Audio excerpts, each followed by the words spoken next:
Hey, I'm Troy Singleton here in the Automotive Department at Sinclair College, and my electrical students are always asking questions about series and series parallel circuits and Ohm's law and how all that works together. So today I would like to do a quick video on talking a little bit about Ohm's law, but kind of backing up before that. Because when we get to series circuits and parallel circuits and trying to calculate using Ohm's law, it can be a little bit cumbersome. So they always ask me, hey, which method am I supposed to use? Well, my best advice for which method to use is to kind of back up and look at the laws first. So first, let's do series circuits. Just a basic or simple circuit.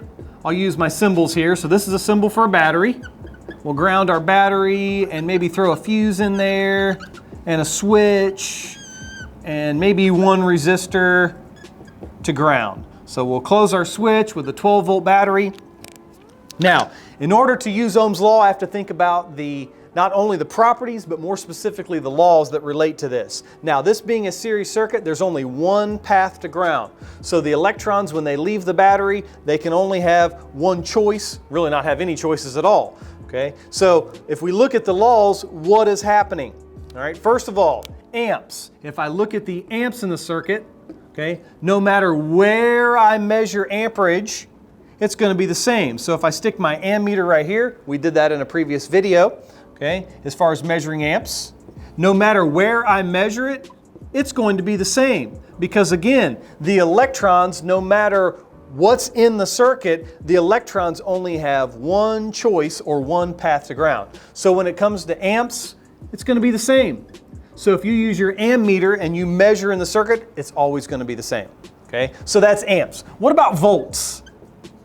Okay, voltage. What can we say about voltage or volts in a series circuit? Well, let's modify this just slightly. And let's throw in a second resistor. So we still have a series circuit. The electrons still only have one path to ground, but now I have two resistors in the circuit. Now, when it comes to voltage and the law, it says that the voltage drop, or VD, of each one of these, so if I was to take my meter and measure the voltage drop of both of these resistors, their voltage drops are proportional to resistance. So if both of these resistors have the same resistance value, their voltage drops are going to be the same. Okay? Now, if this one has a little bit higher resistance, it's going to have a higher voltage drop. Okay? So a greater voltage drop means greater resistance. Okay?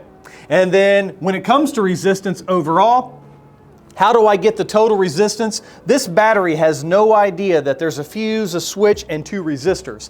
It just sees one resistance, and based off of the pressure in the battery, that's going to dictate how many amps or how many electrons leave the battery. So when it comes to resistance, the total resistance is just the resistance values added up. So that's all we're going to say. Okay, so add it up. Right? So if we add up these individual resistors, so for instance, if this one is a 6 ohm and that one's a 6 ohm resistance, our total resistance is 12 ohms. Okay, so that's for series. Let's jump into parallel. Now parallel, a little more difficult, but again, very valid, because when it comes to parallel, my best advice in choosing what method to use for Ohm's law is do not forget the laws. Now the laws, again, volts, ohms, and amps, okay, those are our properties that we have present in every circuit. So when you're trying to calculate this, always be thinking about the properties and how do the properties relate to the laws. Okay, so parallel. All right, so just a basic parallel circuit. We'll throw a couple light bulbs in here in parallel. Okay, a little bit different in terms of the circuit. Now we still have a 12-volt battery, but now in this case, we have two separate bulbs that have their own branches or own legs. So when the electrons get here, some of them get to go that way, some of them get to go that way. All right, so again, the battery has no idea. It just sees this as one resistance. So again, as far as what method to use, we'll talk about that here coming up. As far as what method, do not forget the laws. Now, amperage, what can we say about amps in a parallel circuit? Well, let's say we throw our ammeter in here. We'll put one here and we'll put one here. And we'll say that for this particular application, that this bulb pulls 2 amps and this bulb pulls 2 amps. All right? So if I back up and look at my ammeters right here, these are both going to say 4 amps. So what can we say about amperage in a parallel circuit? What we can say, just like we said with resistance on a series circuit, it's added up. Okay, so even if I have another branch that pulls 2 amps and even another branch that pulls 2 amps, okay, each one pulls 2 amps, as I keep adding to that circuit, I'm going to keep adding amperage. Okay, and that's could be a problem, especially when you get into aftermarket circuits. If you wanted to add something to like a headlight circuit and you wanted to add, fog lights or something like that, you got to be careful, because if I start adding more branches or more legs, amperage is going to start going up. That's going to be a problem for our wire size and our fuse rating. All right, so keep that in mind when it comes to amperage. Volts. Volts is pretty cool. Okay, as I add more branches or legs, each branch or leg gets its own 12 volts.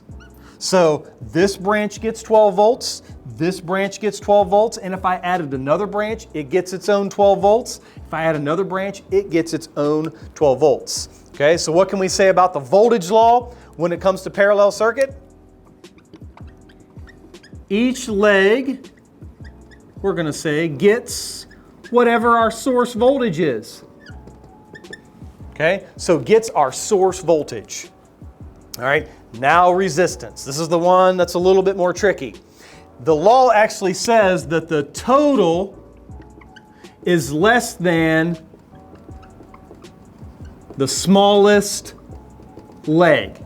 Okay, so total resistance is less than the smallest leg. All right, so let's change this a little bit. Let's put a couple of resistors in here. Okay, and we'll say that this one is a 4 ohm and this one is a 4 ohm. All right. Now, a couple different ways to do this. Am I looking for resistance? What am I looking for? Okay. Again, the battery has no idea this is a parallel circuit.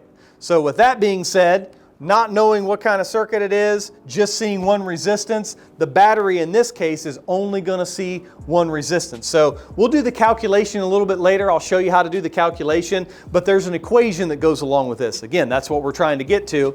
And the equation, total resistance is equal to R1 times R2 over R1 plus R2. Well, that's easy, because if you have even numbers, it turns out it's just half. So if I have both of these resistors right here that are both 4 ohms, I plug them into this equation, what ends up happening, the battery only sees 2 ohms of resistance.